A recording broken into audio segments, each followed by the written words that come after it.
I want to thank my administration that has been extraordinary. We did win a big election victory, but it was because we made the government work and we delivered for people, and that's a credit to them. And let's give them a round of applause.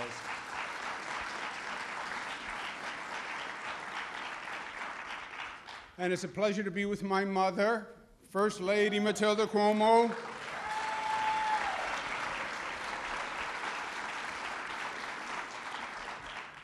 I'll tell you something, but you can't tell anyone else.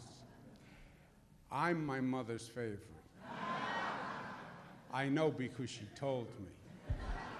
But she told me don't tell anyone else. So I won't. Some of my siblings get jealous. But we know it. We know it. Let's give her another round of applause because I'm her favorite son.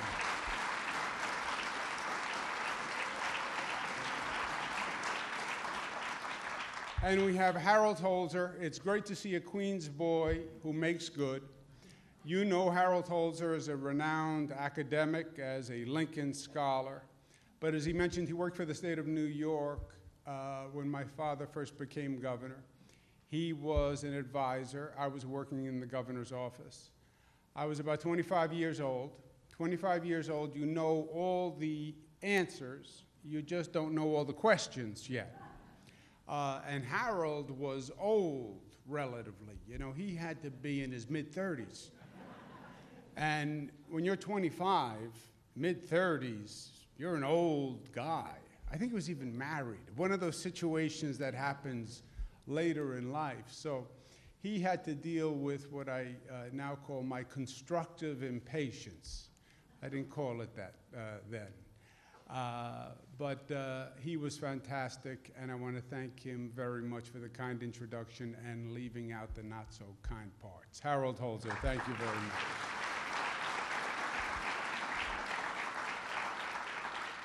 And my father loved Harold, and he would love today, Harold, because the topic is what would FDR do today? And it's appropriate, it's provocative, and it's timely.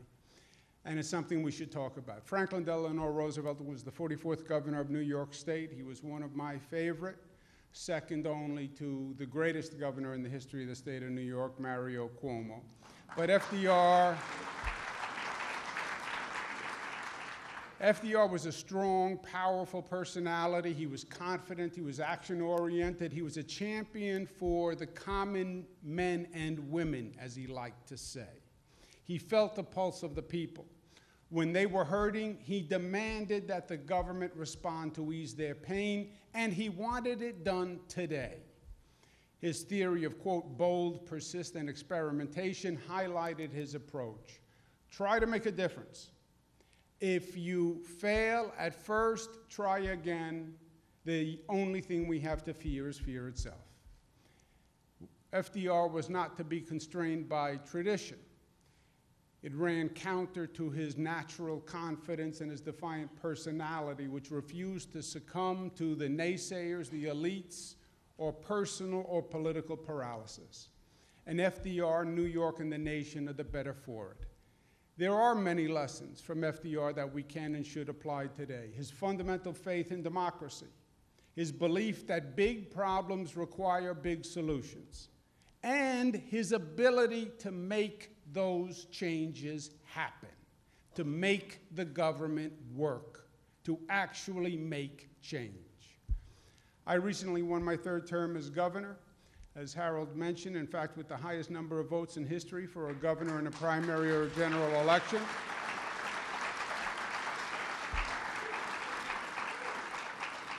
There is a theory that the victory was due to my rapier wit and ravishing good looks.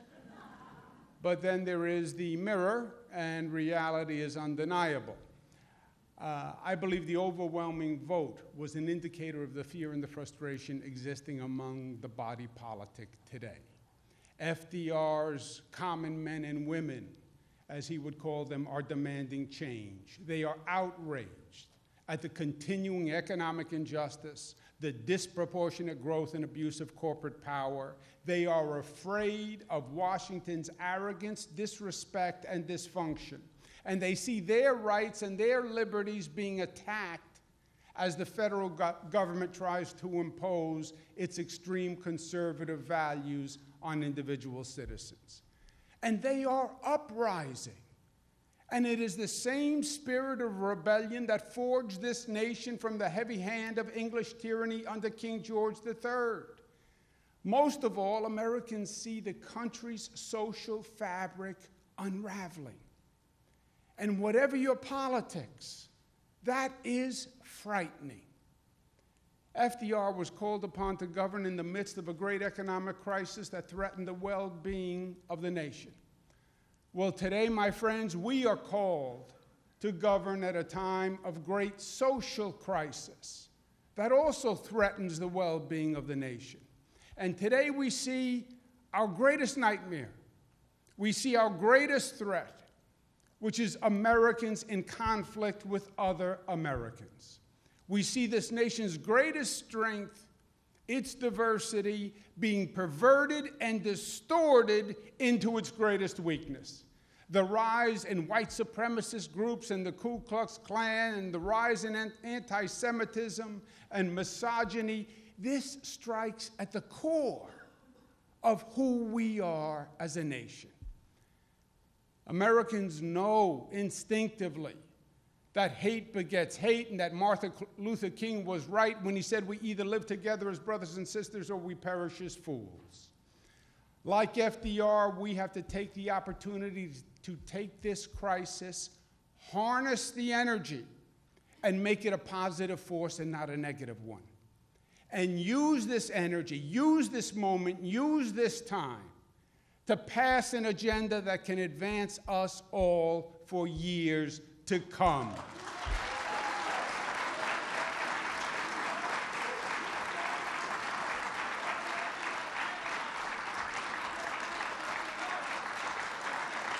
Now, thank you.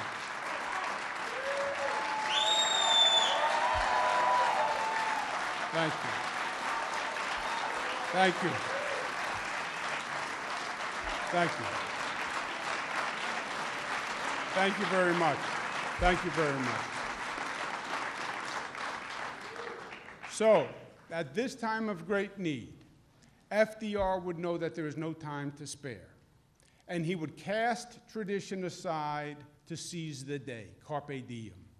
Traditionally, in January, the governor of New York does a State of the State address. In the State of the State address, a number of topics are covered, but most importantly, laying out the legislative agenda for the following year as the governor sees it. This year, not only do we have disruptive times, not only do we have an anxious population, we also have a new political reality. We have a Democratic Assembly and a Democratic Senate, so we can actually get things done.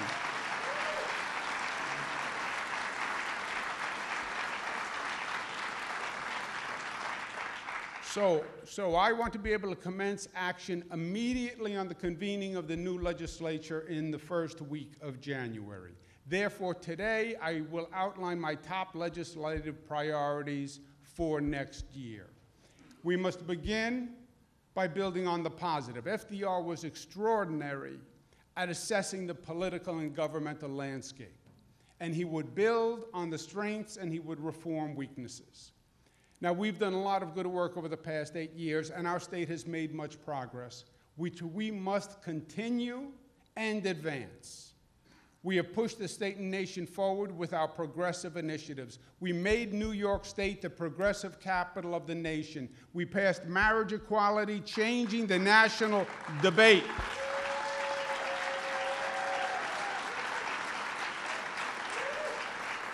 We are the first state to truly attack economic injustice by raising the minimum wage to $15.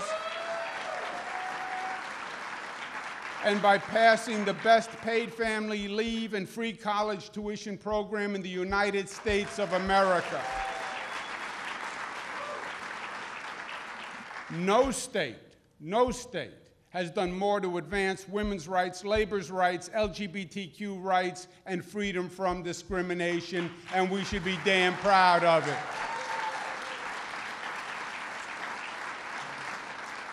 We lead the nation on gun control and climate change. We lead the nation in construction and development, airports, roads, bridges, transportation, building an entirely new economic platform for the future.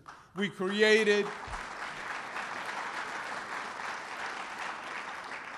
created more jobs and economic opportunity in every part of the state, upstate, downstate, Long Island, and today we have more private sector jobs than we have ever had in history, over 8 million.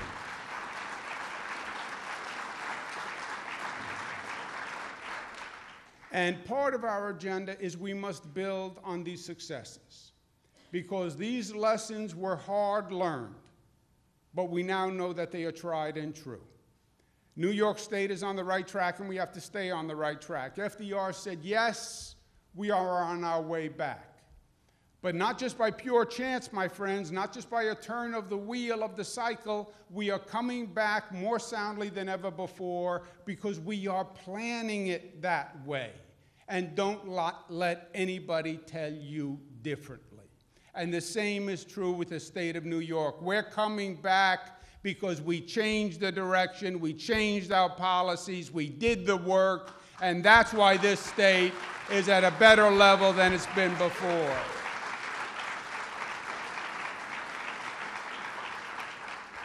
But continuing our success is not enough this year, because next year's agenda must also address our new challenges. And while our ship of state is sailing well, the ocean upon which we sail is tempest-tossed. As FDR dealt with the historic economic crisis, we have to deal with an historic social crisis. We must protect New Yorkers from the reckless, unjust assault of our federal government. Perhaps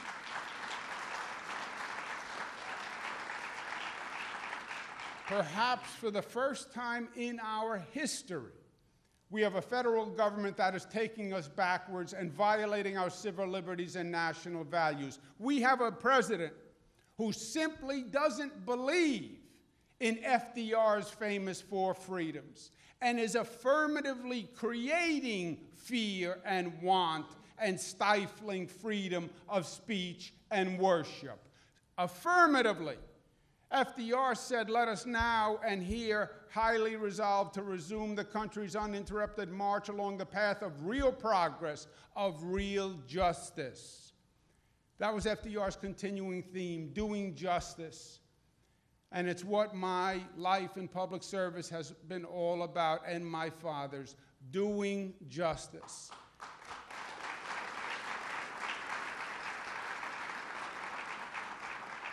And doing true justice, social justice, racial justice, and economic justice. And that's what our agenda should be for next year, a true justice agenda.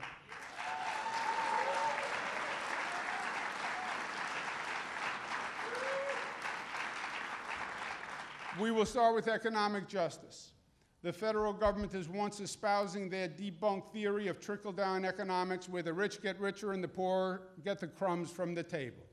They passed massive tax cuts for the wealthiest Americans and corporations, paid for by the average Americans and average New Yorkers. Their tax reforms reduced deductions for state and local taxes, what we call SALT. So now this state, for the first time in history, since President Lincoln passed the income tax, we're going to be facing double taxation, where the federal government taxes our state and local taxes. That's how they're financing their tax cut for the rich, on the back of New Yorkers. New York follows a different model. We follow FDR, who said, here is my principle. Taxes shall be levied according to the ability to pay. That is the only American principle.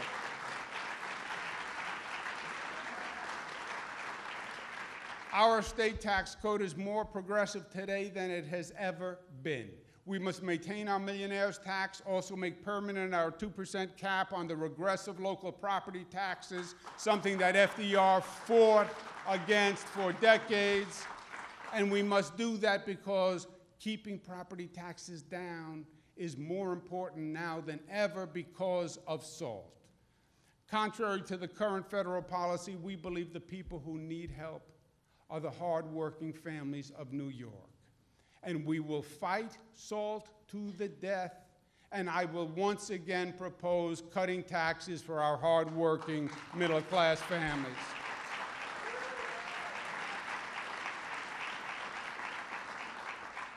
Decent, affordable health care is also part of FDR's four freedoms: freedom from want and freedom from fear. The federal government has continued to roll back the Affordable Care Act, and we will make sure New Yorkers are protected. We must pass legislation protecting those with pre-existing conditions, codifying the health exchange, and ensuring continued access to prescription drug coverage, because New York believes health care is not a luxury. Health care is a basic human right.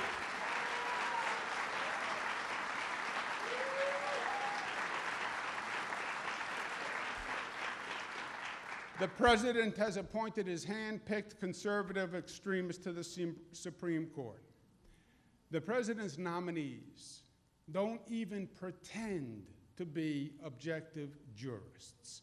They've already announced their intention to impose their morality on the nation and roll back Roe v. Wade, disrespecting a woman's fundamental right to make her own health choices and rolling back women's liberties, which have been in place for over 32 years.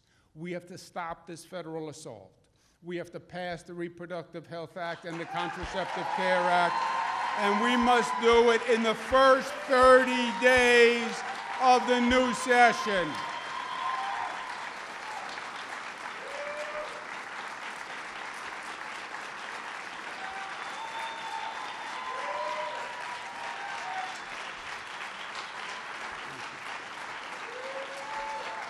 Thank you. With the federal government disrespecting women and attacking their rights, New York will ensure full equality under the law, no exceptions. The hard truth is that sexism is culturalized and it is institutionalized in our society. And it must end, and it must end now. And we've talked about it long enough and done too little. This year we must pass the equal rights law, needs to be passed in New York State this year.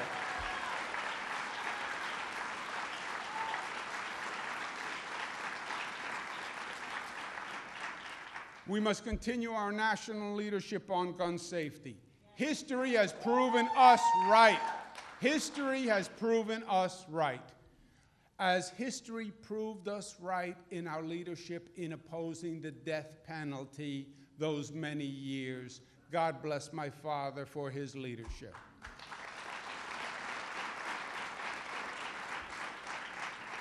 The SAFE Act was New York progressive government at its best. Since then, gun violence has only gotten worse. 2018 was by far the worst year for school shootings in American history. We must act. We must now pass the red flag law, ban bump stocks, and extend the waiting period for purchasing a gun from 3 days to 10 days, because New York must lead the way from this place of madness that this nation is in.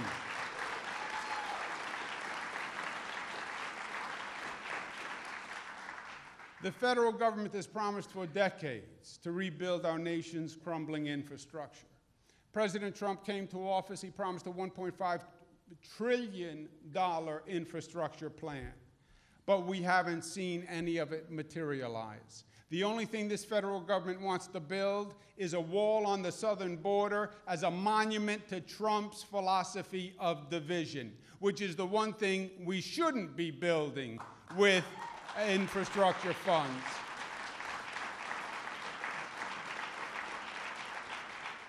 FDR understood that the social needs and the physical needs were interconnected, that the increase in employment by government stimulation of the private sector created good middle-class jobs and advanced the physical capacity of the state. It was a twofold success. FDR built the Lincoln Tunnel, created 14,000 jobs.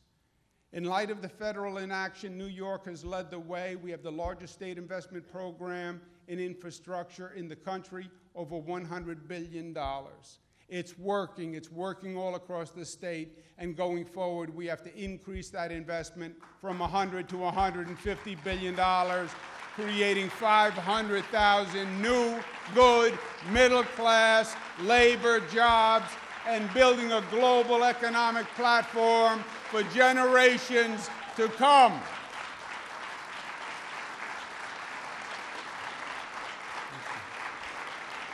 Thank you. Thank you. This year, we have to take on the tough challenges that have been left aside literally for decades. And we have to begin by reforming our failing New York City subway system. The MTA was designed purposefully to diffuse political accountability. And it has. When everyone is in charge, no one is in charge. But that doesn't work if you want actual results. This year, we have to take the bull by the horns with the MTA. We have to pass a dedicated funding stream so the MTA has the funding it needs. Congestion pricing is the only alternative.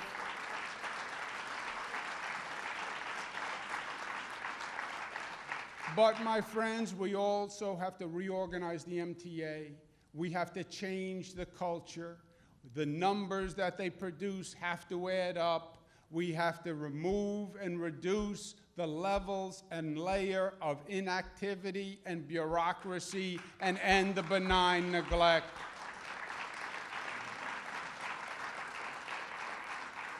No governor, no mayor, no county executive, no state legislator will fulfill their public obligation this year without addressing this critical need, period.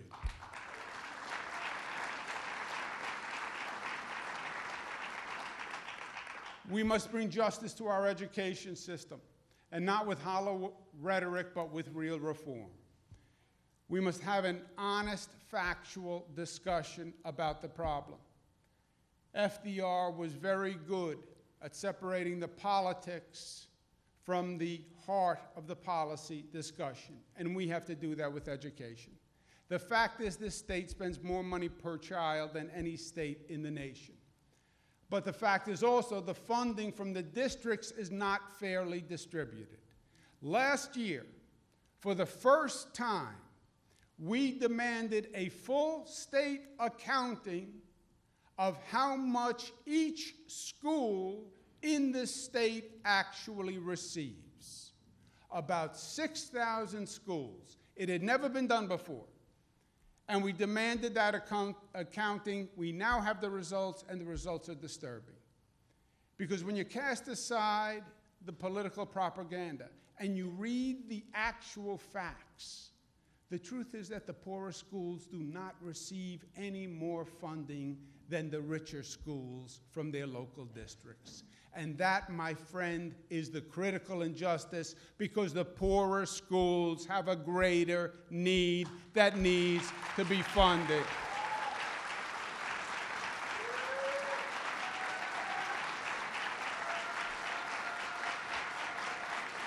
Thank you. It's all a political game when we talk about education all too often. Too many distractions. The CFE lawsuit was resolved 12 years ago under George Pataki. The foundation aid program was stopped by Eliot Spitzer, who started it in the first place 10 years ago. These are ghosts of the past and distractions from the present.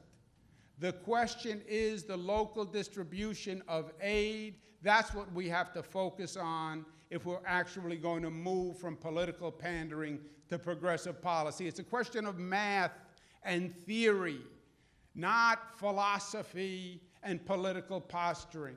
The state and local districts must provide more aid to needier schools because every child, rich and poor, black and white, urban and rural, deserves the same quality education.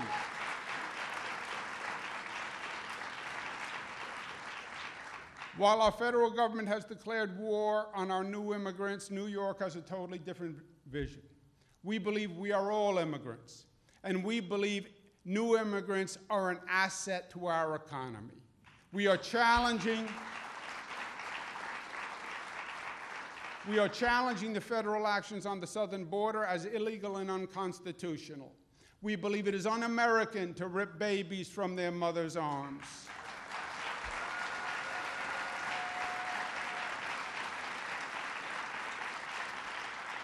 But now New York must practice what we preach. We must finally heed the wisdom of enlightened public officials like Senator Jose Peralta, God rest his soul, and pass the DREAM Act to open the door of education to all our dreamers.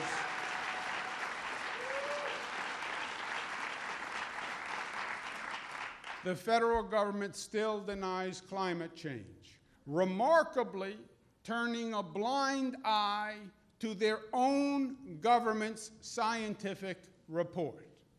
I've never seen anything like it, and we've seen a lot from this federal government. But they put out a report that says one thing, and then they publicly deny it. But denial is not a life strategy, and we will never solve a problem that we refuse to admit. Extreme weather is a reality. It is obvious across the globe. It is obvious to anyone with a television set. The consequences of our denial and delay are a matter of life and death, if not for us, then for our children. This is not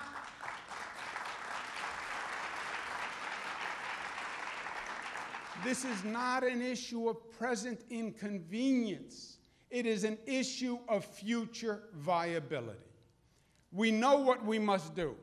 Now we have to have the vision, the courage, and the competence to do it. New York must be the most progressive state in the nation, moving to renewables. There is real economic growth potential, and New York will launch the Green New Deal to make New York's electricity 100% carbon neutral by 2040, and ultimately eliminate the state's entire carbon footprint.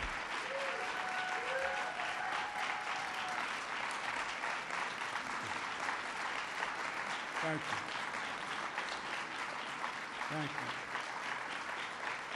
Thank you. There is a growing crisis in our state and our nation. Of our bays, rivers, lakes, streams, and especially our drinking water systems. Our industrial past has left the stain of pollution across the state. Industrial toxins have infiltrated many of our natural bodies of water, and drinking water systems, like the Grumman Plume on Long Island, like algal blooms in New York's upstate lakes, they are degrading rapidly and with a frightening speed and consequence. The federal EPA has become impotent, and that's saying it nicely. They are slow to test chemicals, and they're slow to regulate chemicals. New York must stand up, take the lead to clean our water for our children and our children's children, do the science, regulate the chemicals, and leave this planet better than we found it, and we're going to do it this year. To continue our progressive path of justice for all, we must protect our democracy to make sure our government truly represents the people. We have to address the cynicism and skepticism that people feel. That is part of their outrage. And in the meantime, the federal government is working to disenfranchise voters. We have to do the exact opposite and improve our democracy. How do you do it? automatic voter registration, make it easier to vote and participate by voting by mail and by early voting, synchronize the federal and state election days.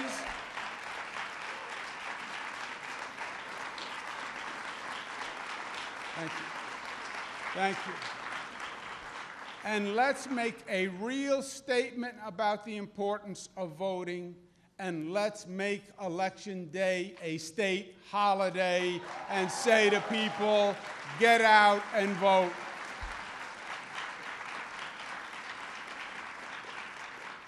We will also increase trust in the democratic system by closing the LLC loophole ban, banning outside income, reforming our campaign finance system, and take a major step by banning any corporate contributions to any political candidate, period.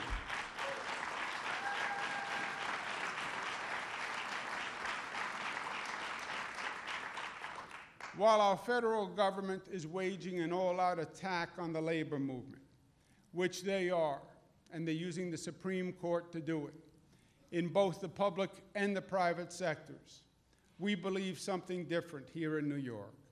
We believe the labor movement is a force for social justice. We believe the labor movement is the force that built the middle class. We declare here and now that we will zealously defend and build the labor movement in New York, and that we're going to pass legislation to protect public employees in all local governments in the state of New York, period.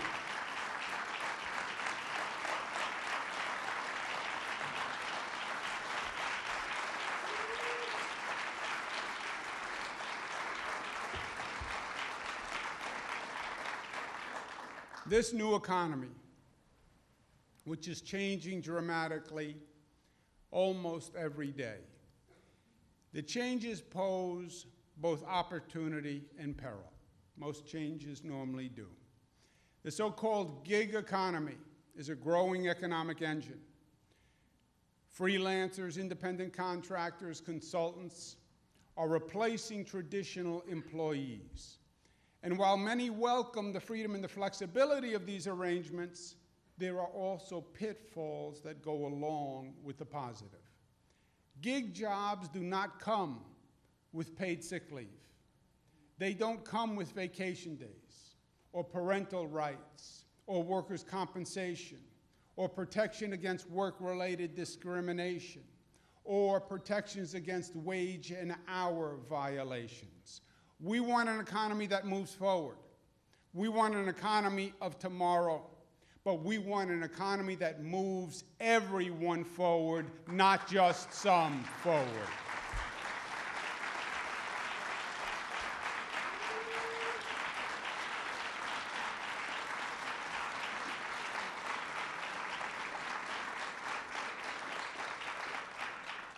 The lack of affordable housing is a crisis across this state and across this nation, and it threatens one of FDR's core freedoms, freedom from want.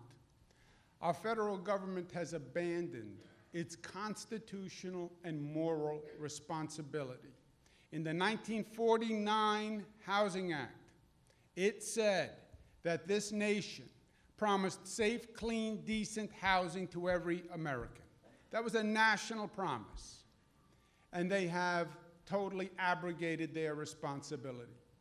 We will invest more in affordable housing than this state has ever invested in the history of the state of New York.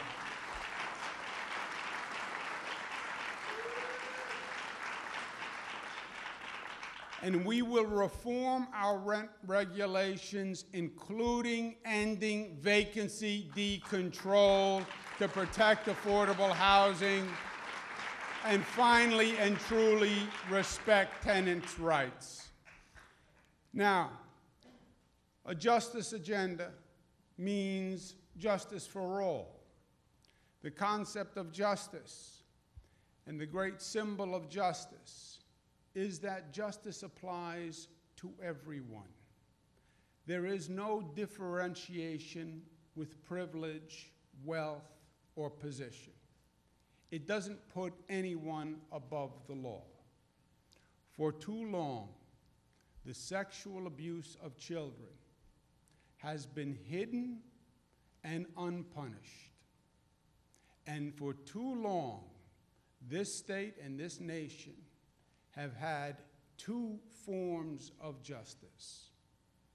One for average New Yorkers and one for people of position or people of privilege. That is going to stop. We must bring justice to those who have lived a life of scarring and abuse and suffering. And we must pass the Child Victims Act this year.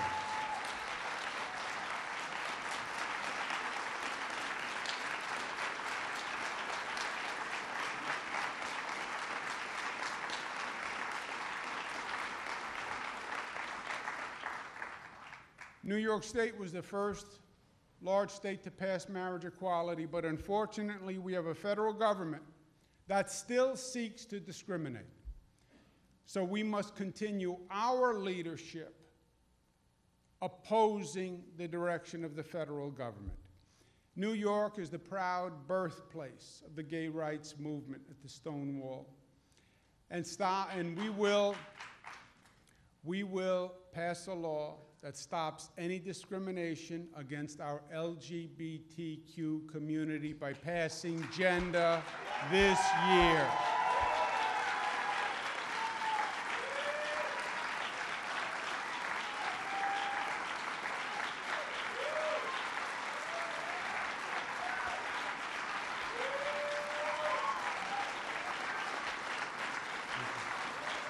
Thank you. Thank you.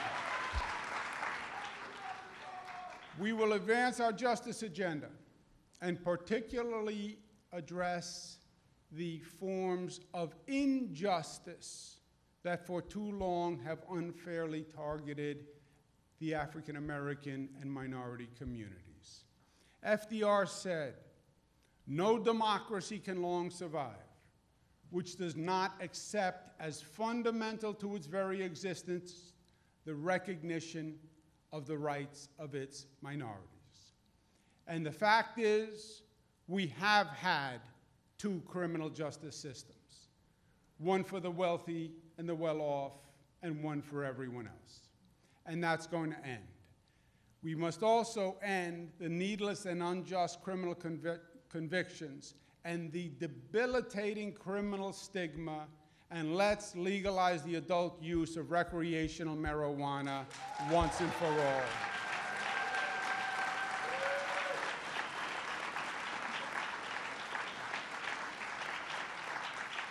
And let's end the injustice in our criminal justice system. The first step is to replace the cash bail system.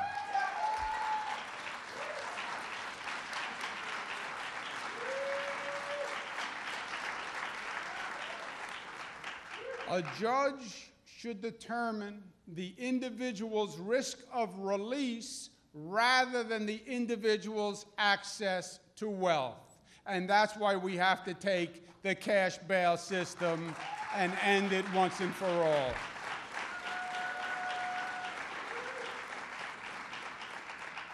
Now, the agenda I have outlined is ambitious indeed. I understand that. I've worked in government a long time on many levels, and I understand how hard it is to make dramatic change in government. The lines on my face are proof of how hard it is. But I also know that few great achievements are ever done without pain. The great change does not come easily, my friends. Otherwise, it would have happened already. The ones that are left are the ones that are hard. And those are the ones that are our obligation to tackle. However, to answer the specific question of this forum, I believe this aggressive, progressive agenda, although hard, is what FDR would say these troubled times demand. who he was, his ambition would not allow him to do anything less than rise to the challenge of the times. FDR was not an incrementalist.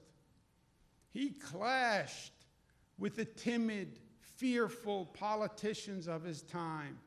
He ignored the naysayers, and he endured the choir of critics who would second-guess every change to the status quo. We talk about change, and people say they want change. But the truth is, the system as a system does not want change. It wants control, and it wants to retain the status quo. And that's why change is so hard. Now, this year we have a Democratic Senate, we have a Democratic Assembly, and that is going to help. But that does not mean there will not be adversity. State legislators have different constituents, and they have to represent and serve those constituents. New York City is different from Buffalo, and Long Island is different from the Southern Tier. And those legislators will have their own individual interests. And there will be vested interests that oppose change and repel the disruption. And there are vested interests that are very powerful in Albany that are going to seek to stop this. But our success lies in our ability to focus on what unites us rather than what divides us. Differences always exist. It's the ability to find the common ground that is the responsibility of true political leaders. That's what's going to make Albany different than Washington. And as a Democrat, it is our position to make change. We have a Democratic Senate, a Democratic Assembly. Now is the time to make these changes. There are no more excuses, my friends. Now is the time to stand up and lead and do what you've said you were going to do all those years and make a democratic vision a reality.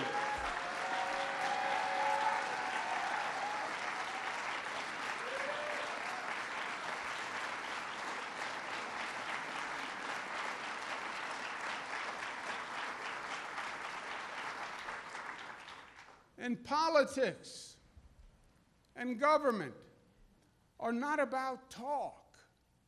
It's about action at the end of the day. And there is nothing progressive about a politician that fails to accomplish anything in the name of trying to accomplish everything. My father called himself a pragmatic progressive, a real-world, real-life progressive, a hard-working, middle-class guy from Queens progressive, aspiring to be the best we can be in the ideal, but accomplishing the most we can in the real.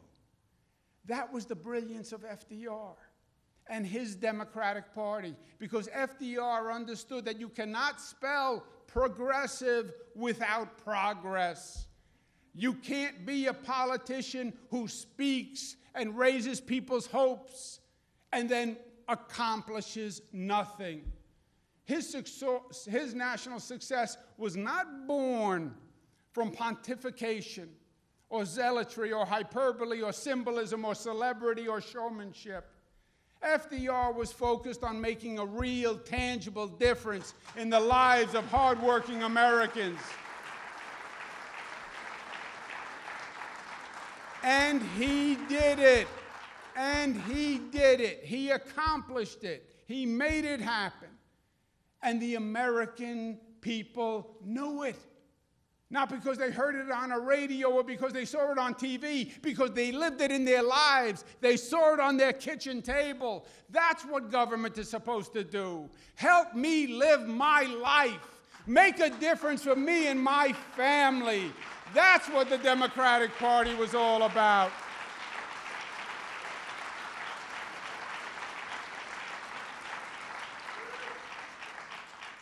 So today, while Democrats bemoan our current federal government, let us remember FDR's example, that it is not enough for Democrats to criticize.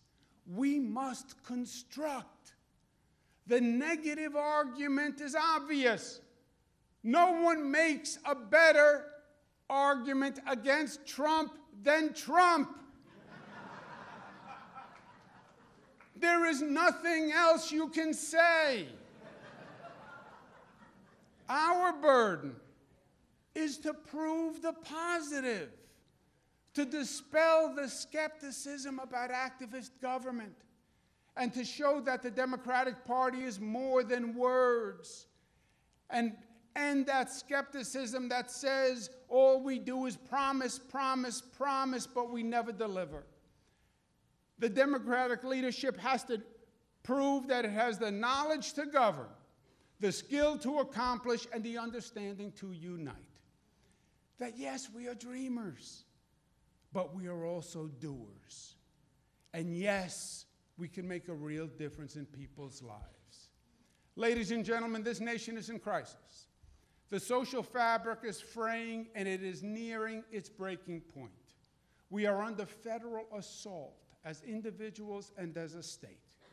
We must stand up to this tyranny once again, not with muskets the way our founders did, but with our voices and our votes, and with the power and example of our action here in New York. As our forefathers rebelled against England, resenting the king's values and abuse, let us announce New York's rebellion from the current federal policies.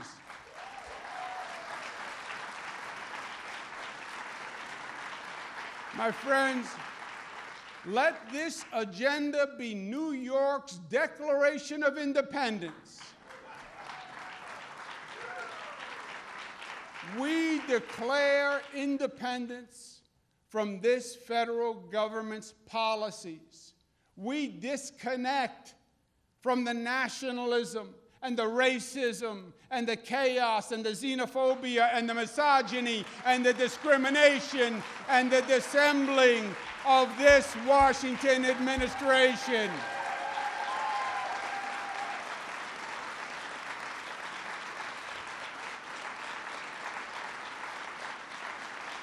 My friends, we proclaim our federal government's policy not only regressive, not only republic to New York values, we declare it un-American. We're going to pass this progressive agenda as New York's restoration of true democracy, restoring fairness, progress, and pride. And we're going to show what it means when people and government are guided by their better angels. And we're going to show what a nation can be when we are at our best. Let us show this nation what we can get done, the change we can make, the lives we can better. Let us remind people there's nothing that we can't accomplish when we work together. We are New Yorkers. We do it all. We do it better. We do it first. And let us be inspired by FDR's 1933 New Deal and do it in the first 100 days. Together we can, together we must, together we will, and FDR will look down and smile on all of us. Thank you, and God bless you.